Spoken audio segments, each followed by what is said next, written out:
جیسے آپ کو پتا ہے کہ عمران خان صاحب کو غیر قانونی طور پر پہلے تو ان کی جو گرفتاری ہے وہ لاہور سے غیر قانونی اس کانٹیکس میں وارنٹ آف اریسٹ جو ہے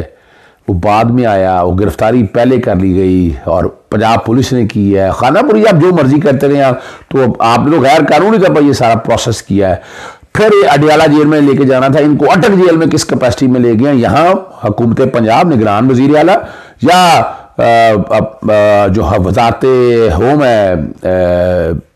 اسلام آباد سے ہمارے وفاقی حکومت کی، وہ برابر کے قصوروار ہیں ان کے اگینسٹ۔ اور پھر وہ آپ کو پتہ ہے وہاں پر تو کلاس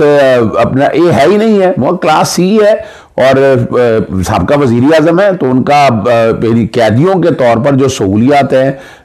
وہ تو ملنی چاہیے۔ عمران خان صاحب تو ڈیمانڈ نہیں کرتے، لیکن ہم سمجھتے ہیں کہ وہ سہولیات ان کو ساری